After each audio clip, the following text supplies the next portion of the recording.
Assalamualaikum warahmatullahi wabarakatuh. A'udzu billahi minasyaitonir rajim. Bismillahirrahmanirrahim. Alhamdulillahi rabbil alamin. Wassalatu wassalamu ala sayyidina Muhammadin wa ala alihi wa sahbihi ajma'in. Amma ba'du. Pemirsa yang dirahmati Allah, dalam kesempatan ini marilah kita sama-sama memanjatkan puja dan puji syukur kehadirat Allah Subhanahu wa taala, yang mana atas nikmat dan rahmatnya kita semua mendapatkan limpahan kesehatan, keberkahan, dan lain sebagainya.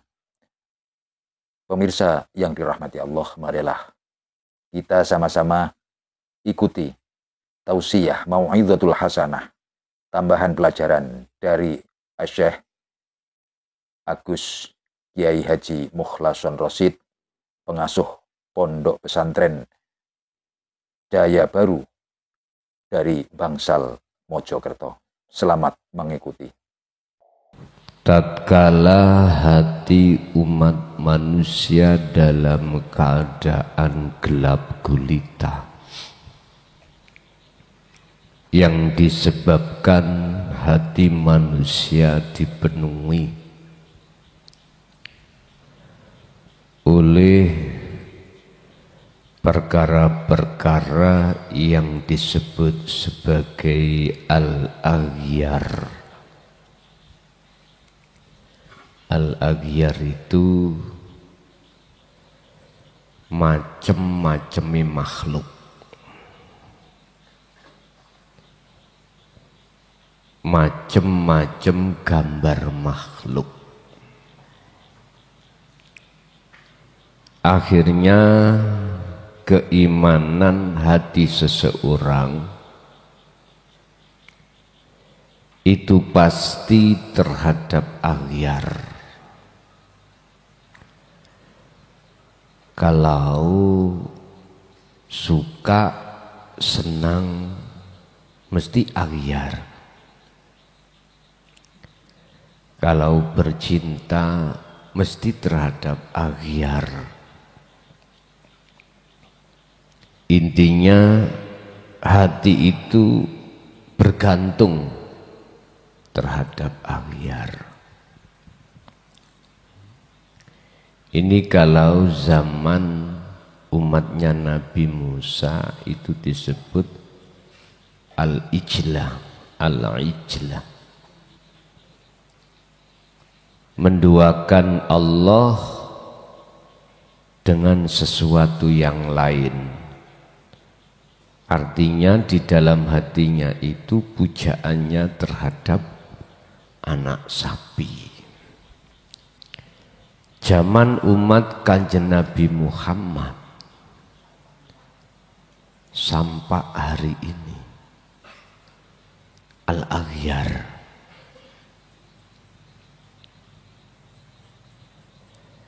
Piro-piro sing disenengi nafsu dalam diri kita, yaitu kehidupan, kenikmatan yang bersifatkan duniawiyah. Sehingga mayoritas umat Muhammad iki potret karakter sifatnya hati sukanya bermegah-megahan dengan kehidupan dunia.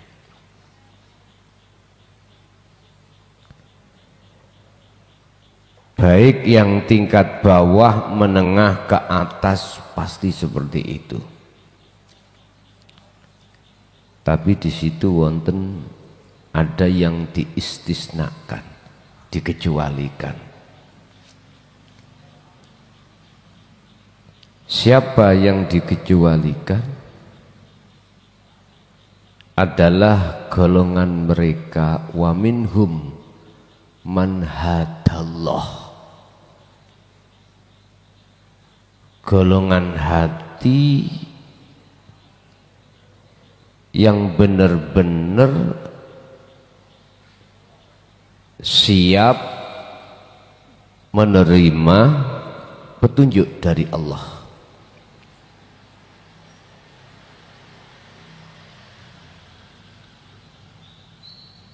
Itulah golongan yang tidak menyakiti Tuhan dan Rasul-Nya. Tapi malam hari ini kita akan membicarakan tentang golongan yang menyakiti, mengkhianati Tuhan dan Rasul-Nya. Hal ini tertuang di dalam surah Al-Ahzab, surat yang ke-33 ayat 57. Al-Ahzab surat yang ke-33 ayat 57. Ketika hati manusia itu dipenuhi dengan al-aghyar, maka turunlah sebuah ayat yang sifat dan tujuan ayat ini akan memberikan satu petunjuk terhadap hati umat manusia, supaya hati manusia itu keluar dari kegelapan, supaya hati manusia itu tidak beriman terhadap al-aghyar, tapi justru hati beriman terhadap ilahun wahidun, supaya hati itu tidak mengikuti jalannya nafsu, biar hati mengikuti jalan Tuhannya, supaya rohaniah itu tidak tersesat di dalam jalannya, supaya manusia itu mendapatkan petunjuk di jalannya. Oleh karenanya Allah menurunkan utusannya untuk membawa bil huda wa dinil haq, membawa petunjuk dan ajaran risalah, supaya hati itu mengesahkan Allah, supaya hati tinggalkan iman terhadap al-aghyar, bergantungan hati terhadap al-aghyar biar putus, selanjutnya menjalin hubungan hati hanya pada Allah. Tapi apa yang terjadi ketika saat para utusannya Allah itu menyampaikan hal itu? Innalladzina sak temene akeh wong yu'dzuna kang podo gawe piloro, sapa ladzina, sesungguhnya banyak orang yang membuat sakit atau menyakiti Allah ing Gusti Allah wa rasulahu lan ing utusane Allah. Sesungguhnya banyak orang yang mengkhianati Allah dan utusannya, menyakiti Allah dan utusannya. Bentuknya mana kalau mereka menyakiti? Udah jelas kita itu dilarang hati beriman kepada selainnya dalam hal apapun. Bahkan sampai Allah katakan dalam ayatnya, malakum dzarraw wala naf'an. apa yang menyeru terhadap dirimu nafsu itu nggak bisa menolong dirimu, memberikan manfaat pada dirimu. Wadharon, termasuk nggak bisa mencegah bahaya dariku, nggak bisa. Mengapa kamu masih tetap bersikukuh ngedukno nafsumu? Mengapa kau masih bersikukuh mengikuti petunjuk-petunjuk nafsumu? Mengapa kau masih bergantung terhadap makhluk? Andai kata aku mengusirmu dari duniaku ini oleh karena kau tidak mau menyembah aku, bagaimana? Keluarlah dari kehidupanku.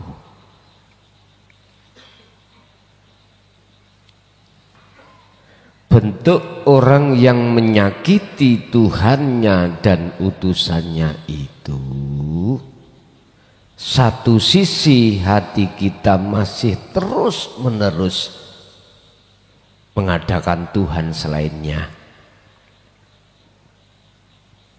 Lah bentuk menyakiti kita terhadap Rasul itu ketika apa ajaran bil huda wa dinil haq beliau sampaikan, kita tolak itu. Bahkan gak cukup menolak kita. Bahkan ada juga di antara mereka itu yang ngatain ajaran nggak bener. Bahkan beliau disebut sebagai golongan min jinnah, sebagian kelompok orang-orang yang gila. Bahkan dalam ayat lain beliau dituduh tukang sihir, membikin banyak manusia terpesona dengan ajaran itu. Lah nyapo enak-enak kelon nih omah kok moro nang Jaya Baru kuwi nyapo. Nah enak nih ngomah nyambut gawe kok ya kok tinggal oleh opo. Setauku iku ajaran nggak pernah disampaikan Kanjeng Nabi. Jelas itu sesat, loh ngoten. Dan ini memang resiko. Siapa yang mau menyampaikan, siap-siaplah kau dihujat. Sehingga berapa ratus tahun para masyayikh, para ulama-ulama akhirat menahan, nggak berani menyampaikan di tengah umum. 14 abad, berarti 1400 tahun.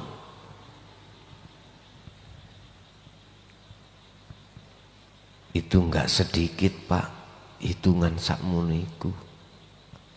Berapa butuh generasi? Generasi berapa itu? Dulu terkenal generasi kaum Khawarij. Mereka itu apa? Pandai hafal Quran, hafal hadis. Intinya pada generasi disebut kaum Khawarij itu, yaitu yang memungsuhi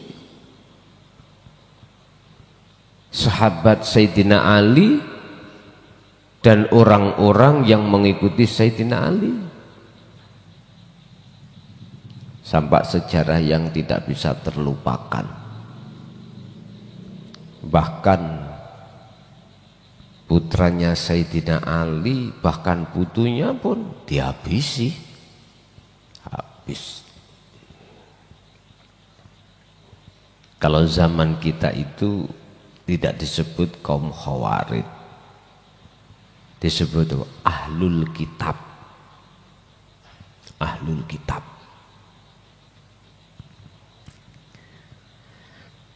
Orang-orang yang hatinya merampas sifat wajib Allah,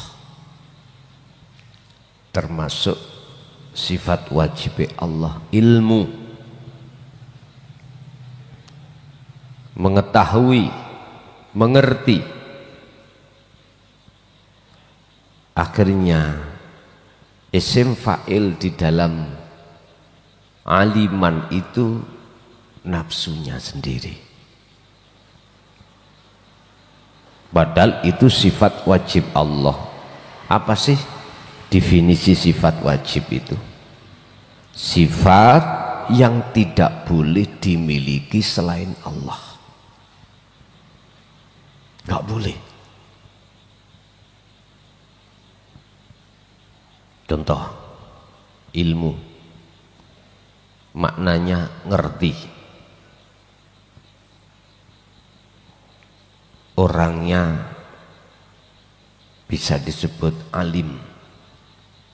Lah, rasa iman yang muncul yang alim itu hamba, makhluk dalam hati. Gak terasa. Kita telah merampas bajunya Allah dengan terang-terangan. Makanya zaman sekarang disebut ahlul kitab.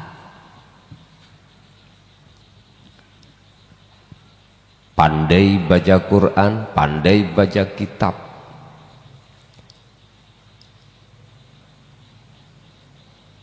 Tapi hati masih jauh dari Allah. Bahkan mereka itulah golongan yu'dzunallaha, orang-orang yang menyakiti Allah, mengkhianati Allah.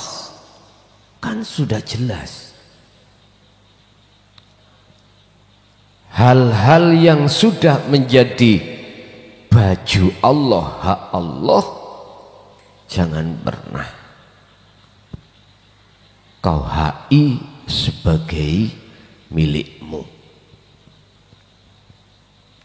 Mengapa demikian? Karena jelas mereka menolak ajaran yang mengesahkan pada Allah. Makanya ayatnya gandeng Allah wa rasulahu. Sebab Rasul itu perilaku, karakter, tabiat hatinya itu millata Ibrahim Hanifah, condong hati itu bertauhid, mingkol bin zahidin. Oleh karena ahli kitab tidak ada sama sekali hal itu, pasti menolak.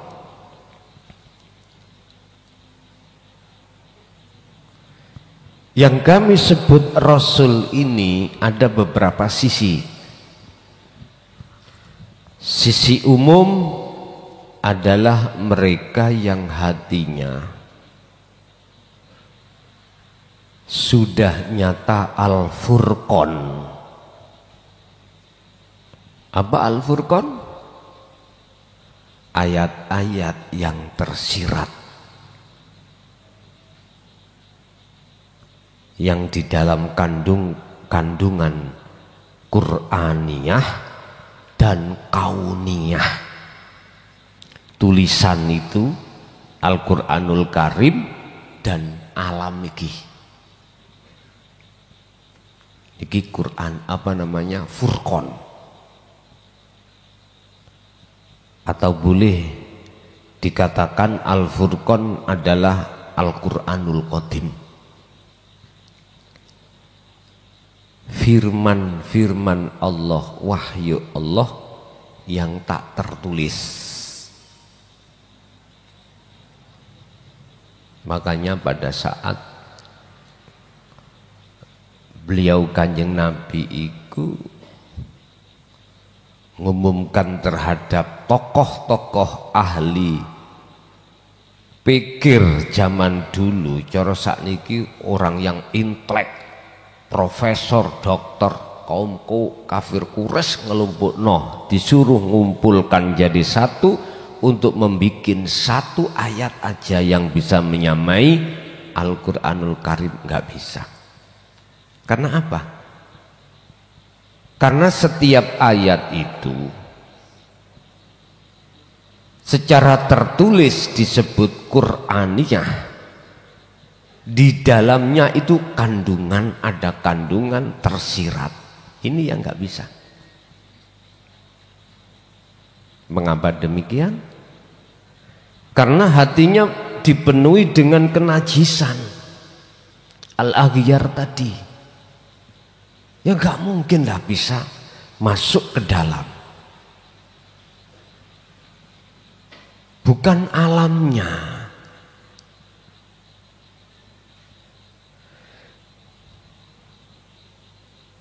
Alam di dalam musyahadah itu hanyalah alam yang bisa masuk ruhaniyah yang sudah terbebaskan dari al-aghyar.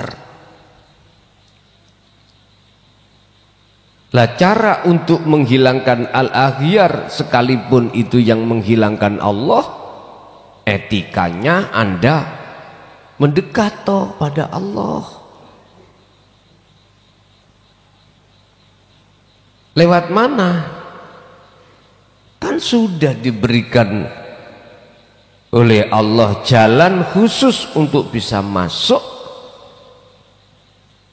Wabtaghu ilaihil wasilata wajahidu fisabilihi, kan sudah dikasih jalan khusus atau tali hubungan langsung pada Allah untuk laksanakan itu. Tapi Bapak Ibu, sampai akhir zaman pun ahli kitab nggak mau menerima apa yang jenengan sampaikan terkait masalah ayat-ayat yang tersirat. Nggak bisa. Alasannya sederhana, ya nek zaman Nabi dulu, zaman Rasul begitu. Lah, keadaan yang seperti ini mengapa gue pikirin? Itu gue urus aku. Kau terima dan tidak terima, ya ahlal kitab, iku dudu urus aku. Jenengan juga ngeleh ngurus. Anda nyampaikan terhadap mereka-mereka yang kau anggap sebagai orang dekat, apakah istri, anak, saudara, kok ditolak? Ora usah dipikir, tinggal rokok anai, gak usah susah-susah sampean, gak usah ya. Gitu itu sampai gini, ada yang berkata, nek jenengan gak mau ngikuti aku, tak ijolno. Lah nyapo, gak usah dipikiri, rokok anai lah nyapo, bingung-bingung.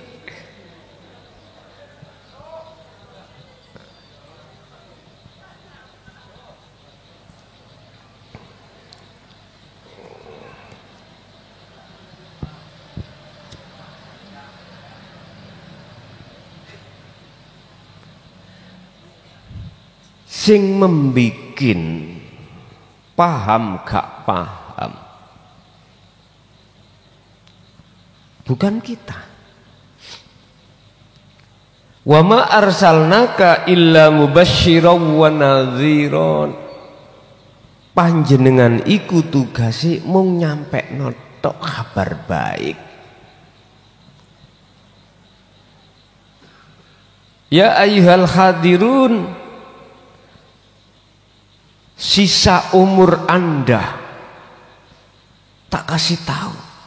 Buatlah, sibukkanlah dirimu untuk kembali dan bertemu Tuhanmu. Wa anibu ila rabbikum.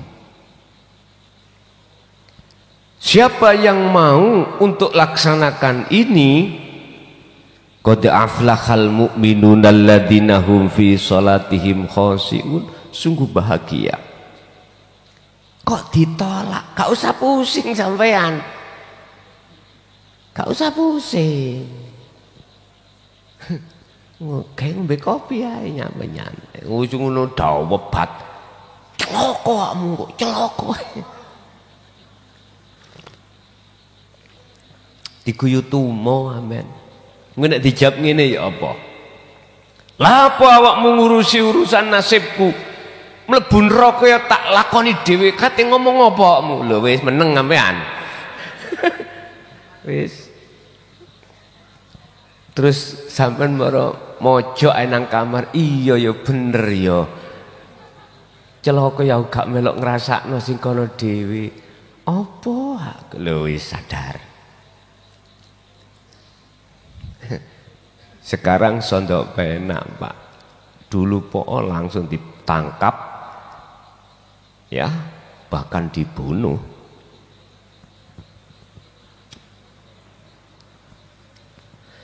Bahkan dalam ayat lain, Muhammad,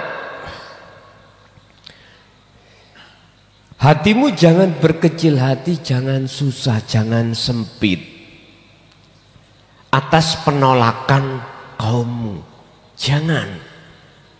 Fasabbihu, sucikan, bersihkan hati yang sempit utawa gelisah gara-gara enggak mau menerima. Wis gak usah kok pikir. Tugasmu iku mung situk Muhammad. Apa? Memberikan kabar mubasyiron, kabar baik terhadap mereka yang beriman, dan memberikan peringatan terhadap mereka yang menolak. Ya sudah, dia menolak wis gak usah gak melok lah, kok urusi. Akhirnya ya wis nang pojokan angen-angen. Ya bener wong iku nolak ya. Sesuk itu aku gak melok-melok nasibe. Lah ya wis. Makanya dulu sampean tinggalilah para romo. Mau menerangkan jikalau orangnya datang. Sebab prinsip beliau itu dulu, kalau dia betul-betul mencari, mesti moro. Jadi beliau gak akan pernah mau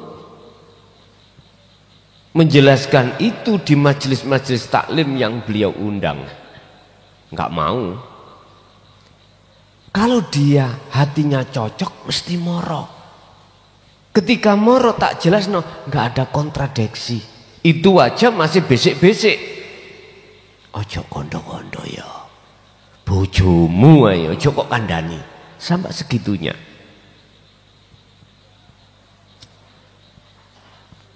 Sekarang gak didol, diwenehno, didelen nangone tengah embong, kayak boto, dijejer-jejer. Sapa sing gelem monggo, sapa sing ngono ae, akeh sing ngaji taek. Lho nggih, Pak. Insyaallah.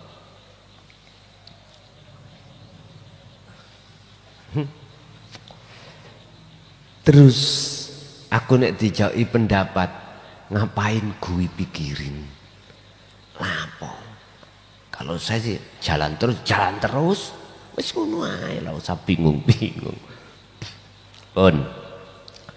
Apa resiko orang-orang yang berkhianat atau menyakiti Tuhannya dalam dirinya atau mendolimi dan terhadap utusannya? La'anahumullah, la'ana mongko yepti, ngelaknat hum ing mereka sapa Allahu Gusti Allah fid dunya wal akhirah. Gak cukup ning dunya tok,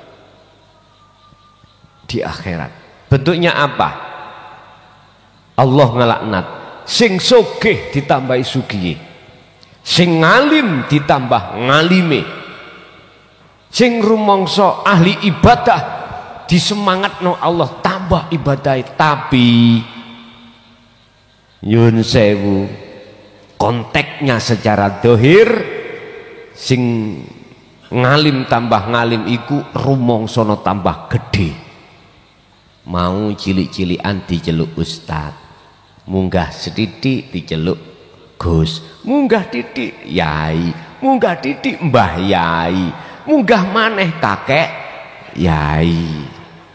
Wis nek wis nggawa tekan mlaku nih wis gak mbah yai maneh dadi kakek yai. Nggih, sing sugih ditambahi sugiye. Jangan dikira perkara dohiriyah Allah tambahi iku hidayah, bahkan iku istidraj. Iku kalau sadar. Intinya mek ngeten, jikalau bertambahnya, mohon maaf, duniawiyahmu, al-aghyarmu menjadikan hatimu terpengaruh, tambah jauh hatimu pada Allah, maka itu tanda istidraj, dilulu Allah. Tapi jikalau bertambah banyak pun duniawiyahmu al-aghyar, kok hatimu tidak terpengaruh, hubunganmu hati langsung nang Allah, maka iku hidayah. Itu berarti anfa'unas linnas, berarti manfaat kangge manungsa liya. Inilah salah satu sifat yang dimiliki oleh baginda Nabi, al-amanah. Al-amanah. Jadi cara atine iku wis ora blas nyawang perkara donya. Mereka tidak hanya dilaknat Allah di dunia, wal akhirati, juga di akhirat.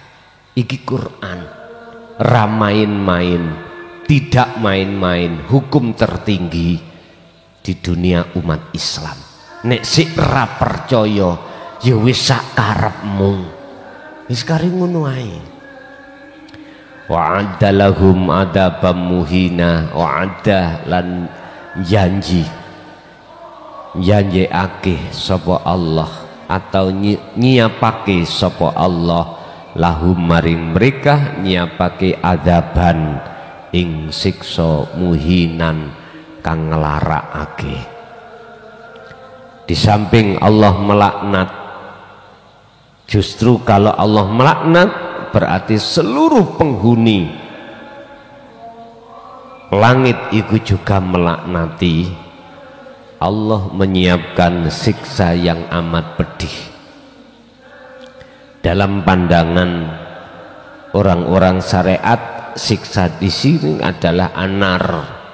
Dalam pandangan orang hakikat adalah tidak bisanya keluar hatimu dari kegelapannya, tidak bisa keluar rantai-rantai nafsu yang mengikatmu, tidak bisa keluar hatimu dari kegelapan. Inilah yang dimaksud pandangan ahli kitab.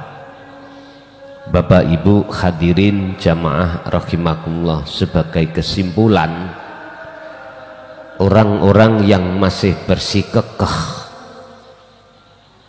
menolak ajaran tauhid itu adalah orang-orang yang telah menyakiti Allah dan juga menyakiti utusannya. Sepanjang kita menolak, sepanjang itu hati kita tidak akan pernah mendapatkan satu kedamaian yang hakiki. Justru ketika kita semakin jaya duniawiyahnya, kita semakin hati tidak karuan karena memikirkan urusan duniawiyah. Itulah yang terjadi. Padahal prinsip satu hal yang tidak bisa ditolak, jikalau idza jaa ajaluhum iku datang, semuanya pasti ditinggalkan. Terus apa manfaatnya? Apa manfaatnya? Apakah Anda berpikir untuk memberikan waris terhadap anak? Belum tentu maslahah. Namanya anak itu bapak ibu. Kadang-kadang juga enggak amanah. Gawe rebutan. Kula nek eling dawuh abah kula nek ngeten tok. Anak gak tak tinggali warisan dunya, tapi tak warisi ilmu. Sebab nek tak tinggali dunya mesti rebutan, nek tak tinggali ngelmu gak rebutan. Berarti ya Allah, anak harus kita taklimkan, harus kita didik. Gak iso didik, serahkan ning pondok, gak usah mikir biaya, iku urusane Allah. Walaupun gak punya biaya apapun, kalau anak masa waktunya mondok, mondokkan sesuai dengan masanya. Tarbiyah, ibtidak, sanawi, aliyah, untuk mengikatkan tentang ilmu syariahnya. Udah, itu masanya. Gak usah mikir biaya, larang-larang, gak usah. Serahkan kepada Allah. Wa may yattaqillaha yaj'al lahu mahrajan. Gak usah gubuh. Kalau masanya, kalau masa seperti panjenengan kali kulo, ya gak pantas mondok nang ibtidak, aliyah, sanawi, aliyah, karena masa itu sudah terlewatkan. Anda hanya satu, wabtaghi ilaihi wabtaghi fima atakallah darul akhirah. Benaono hubungan atimu langsung nang Allah, karena jenengan kali kula iki wis idek mateke. Istilah bahasa akal, sisa umur kita tinggal sedikit, karena masa pada saat ibtidak, sanawi, aliyah sudah lewat. Kita sibuk urusi keluarga, udah. Di sela-sela itu benahi hubungan hatimu langsung pada Allah untuk menyiapkan masa yang mesti datang, yaitu kematian. Urusan syariat sampai iku 10%, ben 10%, 20, 50%, ya wis, ya itu aja. Sing penting jenengan kali kula benahi urusan hakikat iki langsung datang Allah. Itu miturut pertimbangan yang menurut kami alternatif yang terbaik. Kalau jenengan sik ngopeni aku pengen koyok masa biyen iku, yes monggo nek sampean milih ngoten, silakan. Kalau menurut saya sih syariat kita 10 ya 10, tinggal membenahi hakikatnya biar bisa makrifat dengan benar. Begitulah Bapak Ibu materi terkait masalah janganlah kau mengkhianati atau menyakiti Tuhanmu yang ada pada dirimu, dan jangan pula kau menyakiti utusannya. Oke, kita masuk pada sesi tanya jawab, kami persilakan.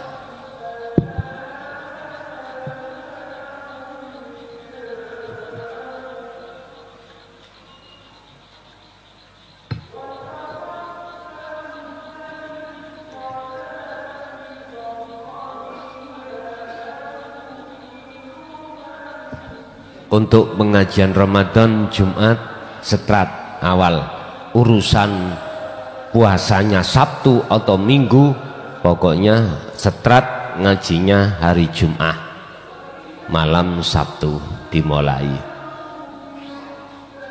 Masalahnya dari pemerintah belum menetapkan satu Ramadan.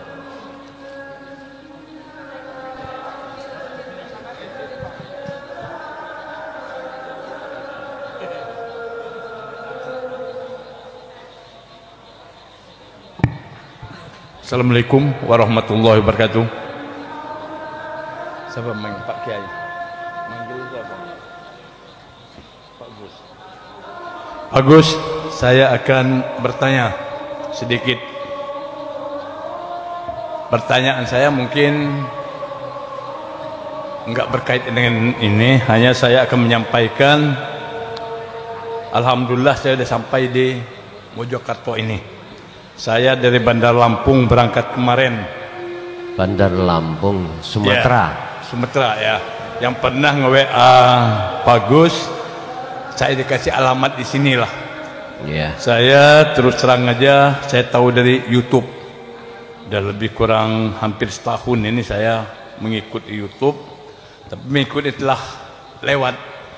Bukan lab gini karena saya nggak tahu nge-labnya, jadi saya ngikutin. Jadi maksud saya bukan bertanya, hanya minta pada Pak Gus agar saya selama puasa, entah 15 puasa atau 10 puasa, sehingga kalau bisa, karena saya dengar ada biat, saya diizinkan untuk mengikuti kegiatan ini sampai pada biat, dan saya minta agar ada penjelasan atau memberikan penunjuk saya apa yang harus saya laksanakan setelah saya pulang dari sini. Karena saya terus terang aja selama 6 bulan ini sudah lama berpikir pengen sini, tapi alhamdulillah karena kalau nggak salah sebulan yang lewat baru dibalas bagus. Saya mohon doa supaya bisa nyampai ke Mojokerto ini. Alhamdulillah tadi pagi jam 8 sudah nyampai. Saya benar-benar akan menginginkan untuk mendapatkan khususnya yang sering saya lihat di YouTube, terutama Sirul Asrul, biat sama apanya lagi itu, Khuswat apa? Iya. Saya kurang jelas. Jadi itu perlu saya sampaikan. Sekali lagi saya mohon supaya saya dapat diridhoi oleh Allah dan minta izin dengan Gus Dur supaya saya dianggap benar-benar murid. Saya benar-benar akan belajar di sini. Kalau memang umpama 10 hari sudah diizinkan pulang, tapi harus diteruskan di Bandar Lampung, bagaimana petunjuk dari Pak Gus akan saya teruskan. Terima kasih. Wassalamualaikum warahmatullahi wabarakatuh. Waalaikumsalam warahmatullahi wabarakatuh.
Untuk masalah WA sebelum tahun 2025 itu sudah saya umumkan.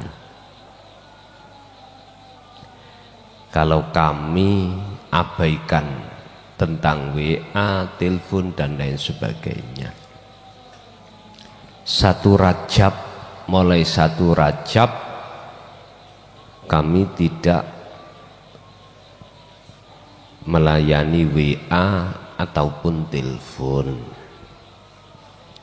dengan alasan bla bla bla.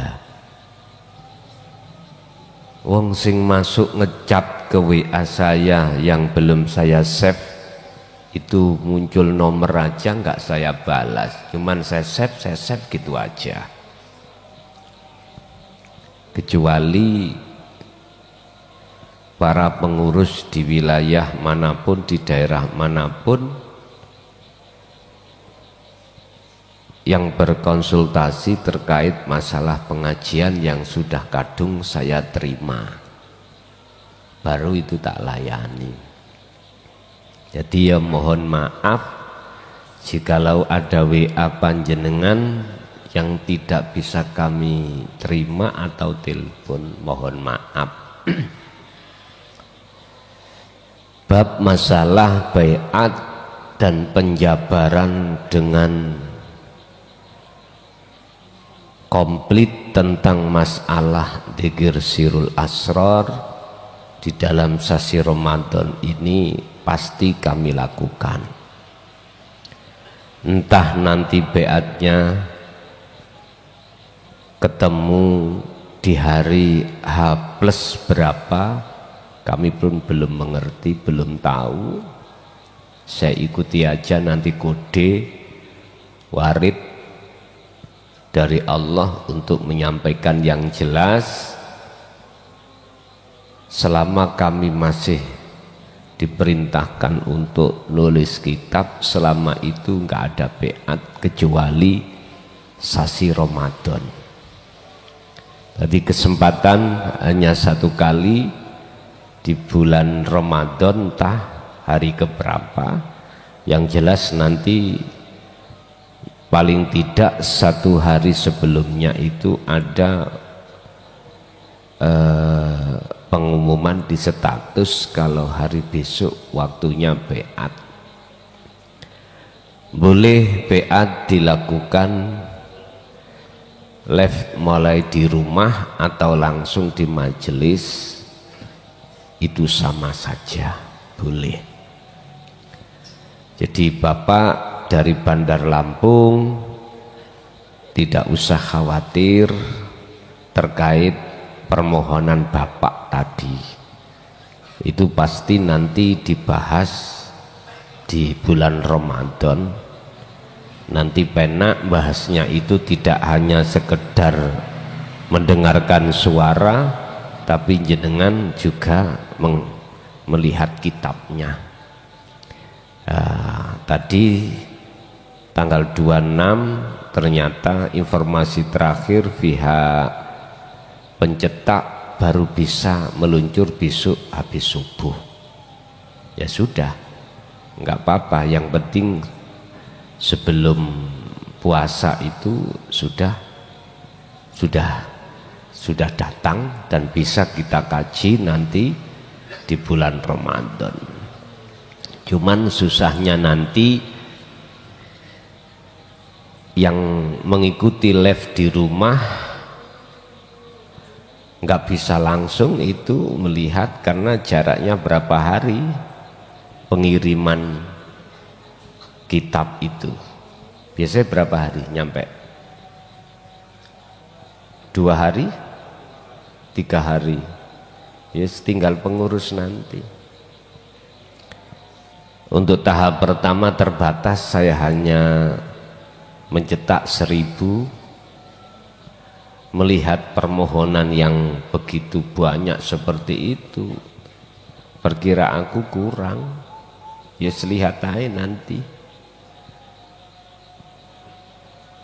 Lihat aja nanti, kalau tetap sih kurang ya pihak pencetak langsung bisa bergegas nyetak. Gak apa-apa, nanti kita cetakkan lagi. Jadi Bapak gak usah khawatir terkait apa yang menjadi permintaan Bapak tadi. Sing jelas, jangan pernah hati sampean iku mengkhawatirkan apa yang sudah Allah siapkan dari segala hal apapun. Gak usah, jenengan cukup duduk manis, ngaji laku, ngaji laku, ngaji laku. Ora usah dipikiri urusan apa yang di rumah, atau jenengan pikiri apa kebutuhan yang di pondok. Gak usah, ben dipikiri pengurus, ben dipikiri pengurus. Dene kebelet kudune sing gak ana nggone ya ndodok nang kali. Juwejer lah enak sih ngene lah bingung. Iki mungkin kita masalah WC Pak, yang kelihatannya itu kurang maksimal. Ya wis gantian, nek wis kebelet ya wis gak apa-apa, langsung nyeglung kali ngene bes.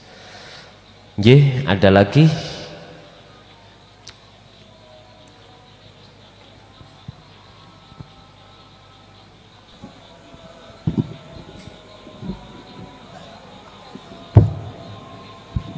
Assalamualaikum warahmatullahi wabarakatuh. Gus, kula saking Sulawesi, Kendari, nggih. Kula asli saking Kediri, Pare, kampung asli kula sampeyan wonten Kendari. Nah, Gus, sing kula badhe ngadukan Gus mukhlasan nggih menika masalah rumasane Sirul Asrar.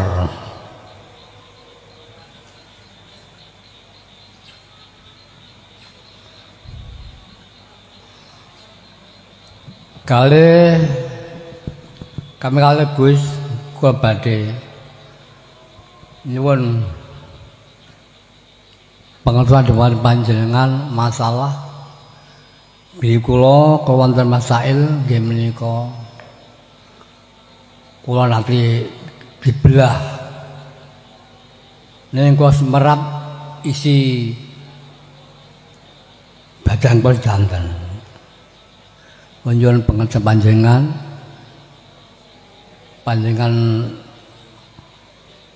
terangkan kula kambengaken semoga kula akhiri.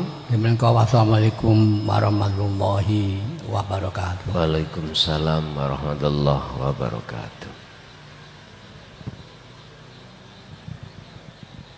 Secara detail tentang Sirul Asrar nanti bisa kita bahas di momen waktu Ramadan. Cuman sekarang kami jelaskan sedikit aja apa sih dzikir tersebut. Dzikir yang bila suarin walafdin wakalamin hunaka fil lisan au fi qalbi. Dzikir yang tidak diucapkan baik di lisan maupun di hati. Dzikir yang tidak disebut nama baik di lisan maupun di hati. Dan dzikir ini muncul dari kalimat tauhid la ilaha illa anta. Ini ada kaitannya dengan bab ihsan. Iman yang sudah ihsan, iman di mana dalam hati jenengan itu sudah merasa Allah dekat, sudah merasa Anda selalu dilihat Allah dimanapun dan dalam keadaan apapun, hati sampean iku nggak bisa putus dari rasa yang selalu dilihat Allah, dari rasa yang selalu digerakkan Allah, dari rasa yang selalu diperlihatkan, diperdengarkan, diperucapkan dan lain sebagainya. Karena bahasanya mukhatab di sini adalah memakai anta. Anta berarti kau, kamu berarti ya dekat. Beda dengan huwa atau nama, beda, jauh masian. Lah di dalam masalah zikir ini jarang ahli thariqah itu memegang, jarang sekali. Inilah mungkin boleh kami sebut sebagai tali khusus hubungan hatimu langsung pada Allah, tidak terhadap makhluk sekalipun Nabi Muhammad, karena itu makhluk. Tidak, hubungan ini langsung hatimu datang Allah. Sehingga mengapa disebut wahuwa adzikru bisiril asror, sudah rahasia, di dalam rahasia ada rahasia lagi.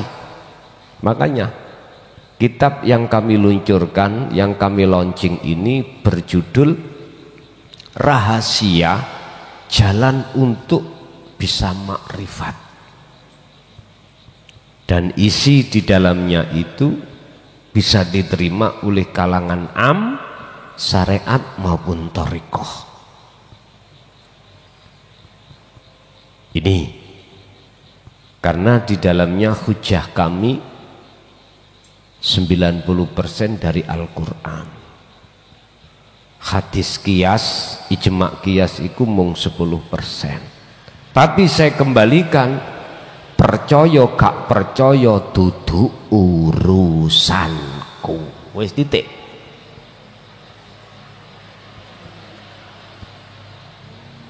Bapak Ibu, di dalam zikir tersebut itu ada 3 tahap yang harus jenengan selesaikan.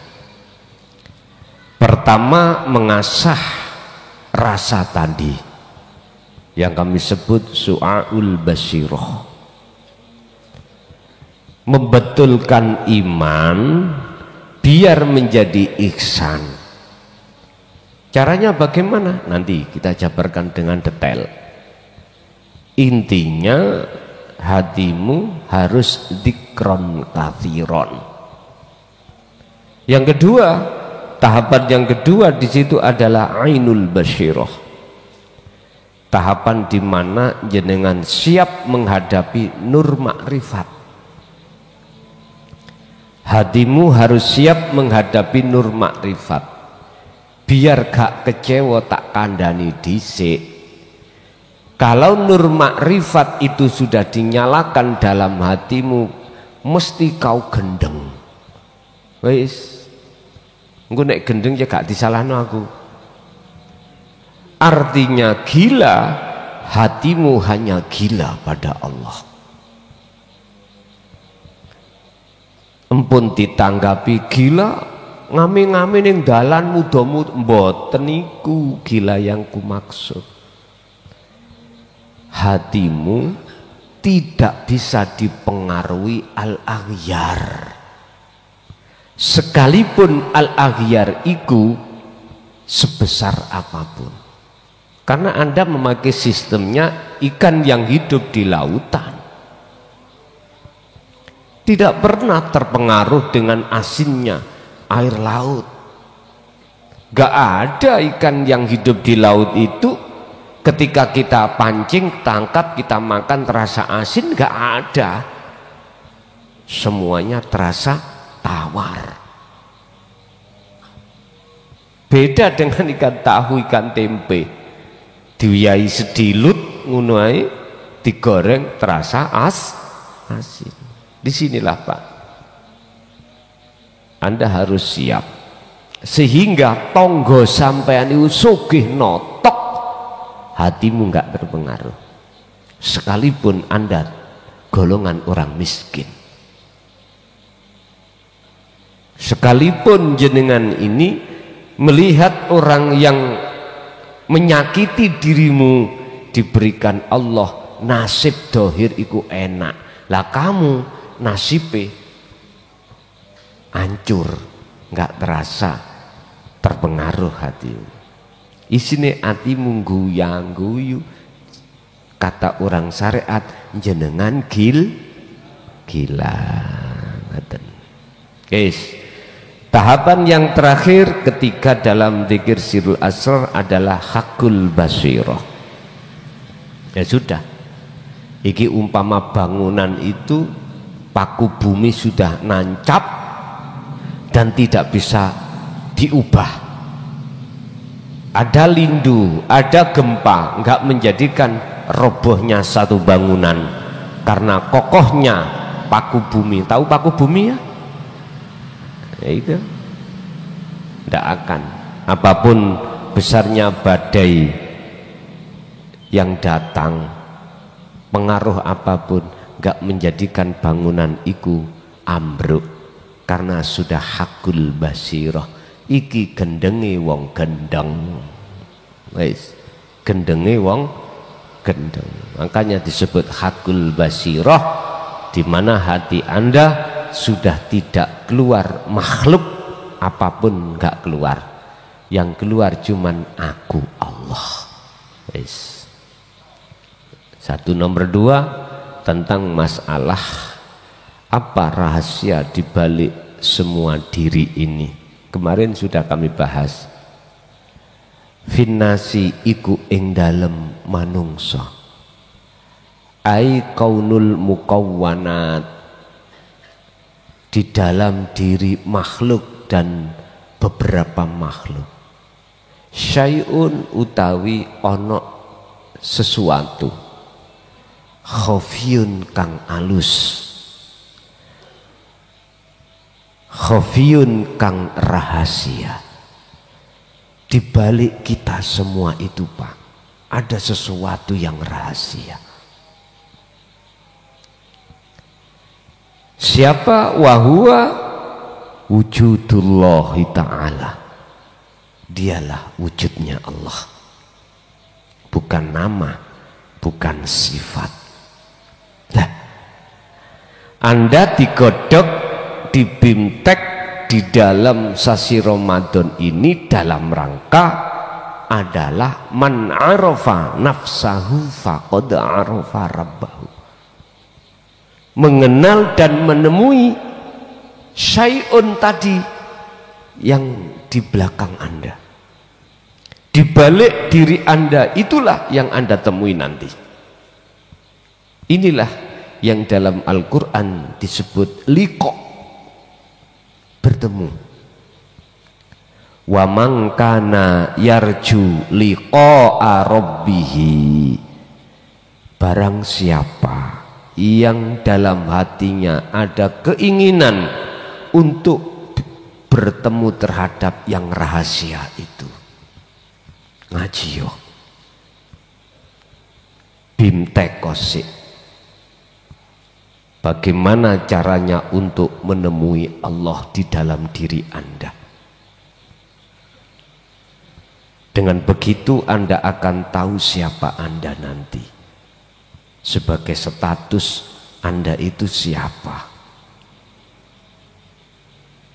Setelah ilmu itu jenengan kagem, jenengan bawa, akhirnya tahu caranya bagaimana suluk yang benar. Kemarin sudah kami bahas di Surabaya terkait fasal janganlah kau berhenti di dunia mukasafah, di dunia karomah. Sebab ketika saat kau khalwat, terkepincut, terbuai dengan karomah, kau tidak akan pernah bisa sampai bertemu Tuhanmu di maqam musyahadah. Nah, ini yang harus kita waspadai nanti. Dengan ilmu, amal terus dikumandangkan dalam diri, maka disitulah akan bisa masuk dalam satu tujuan man arfa nafsah, sing sapa wonge kenal dirinya itu siapa, hidup dalam dirinya itu siapa, ya faqat arfa rabbah, maka betul-betul sungguh mereka dikatakan orang yang kenal dan tahu dan bertemu Tuhannya. Allah tidak jauh dari dirimu, bahkan beliau lebih dekat dari urat lehermu. Itulah hidup yang harus jenengan temui, jalannya cuman lewat zikir sirul asrar. Urusan secara fisik syariati Anda apapun silahkan, ibadah mahdoh atau wirul mahdoh, ibadah murni atau tidak murni, boleh, bisa, karena Allah tidak hanya tenguk-tenguk ning masjid tok, ndak. Gusti Allah dia tenguk-tenguk waktu jenengan kerja, ditunggoi jenengan terus, dilayani jenengan terus. Wa huwa asya' iku wujudullah, temui. Bicarane iku mau. Nggih. Bapak Ibu hadirin rahimakumullah, jenengan yang jauh yang barusan datang, silakan ya istirahat dulu, mandi-mandi dulu. Di perjalanan itu tidur ya ora bisa penak koyok ning omah. Ingatlah ketika saat furqanku itu sudah kau dapatkan, kata Allah, sudah kau terima, ada resiko terhadap orang yang tidak suka padamu. Wa'id yamkuruka, wa'id yamkuru bika Muhammad. Umatmu iku ono golongan sing membikin apa? Makar. Wujude makar endi? Lius bitu, mereka itu akan melakukan penangkapan terhadap dirimu. Ka ing sira. Penangkapan tujuannya apa? Supaya Anda tidak ngomel-ngomel urusan dino tauhid, dilebokno penjara dengan cara dan pasal apapun. Wis ikir siku Pak, sampean besok kalau Allah menitipkan kerasulan datang jenengan, biar besok gak mikir panjang-panjang, biar besok sampean iki mboten mamang,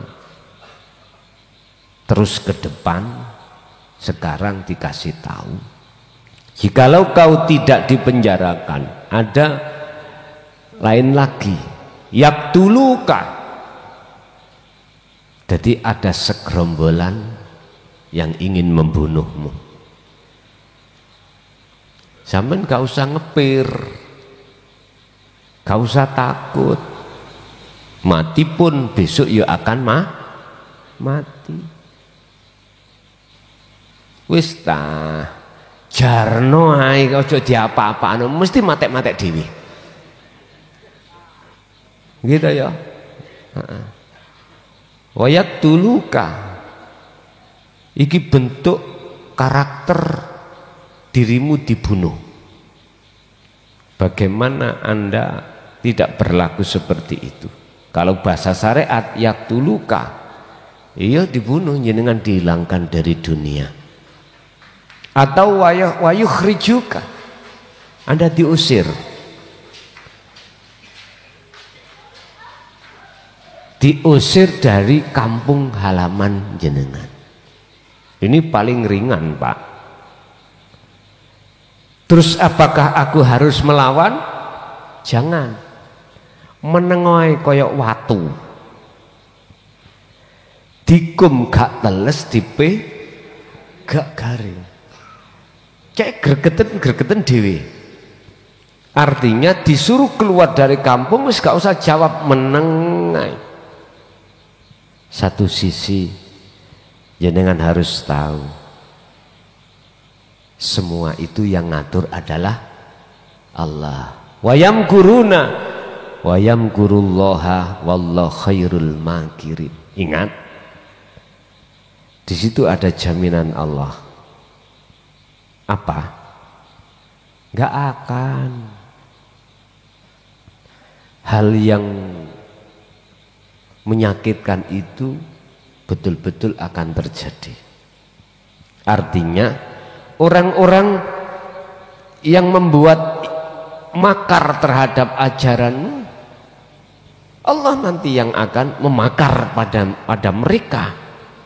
Sampai gak usah ikut-ikut campur kaya urusannya Nabi Yunus. Ojo ikuti apa sistem Nabi Muhammad. Disakiti ojo nyakiti. Dilokno ya ojo ngelokno. Disakiti ya ojo nyakiti. Bales nyakiti ojo. Menengoe kaya watu.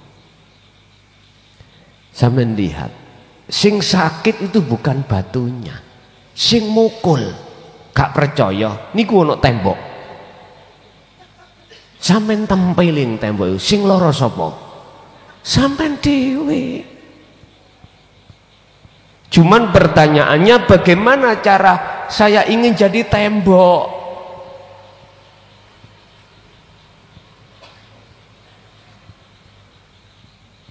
Diobong yo rapanas seperti Nabi Ibrahim. Ya narukuni bardaw wa salaman ala Ibrahim. Sifat asline api niku lak panas to, Pak. Karena wis hukum sunatullah. Tapi bagaimana caranya api ku gak terasa panas? Ya aja dadi menungso. Artinya gak dadi menungso apa?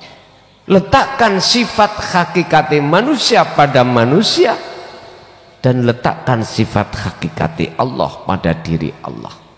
Iku lho asli sampai akhirnya status si koyo tembok. Digepuk sing loro iku sing gepuk.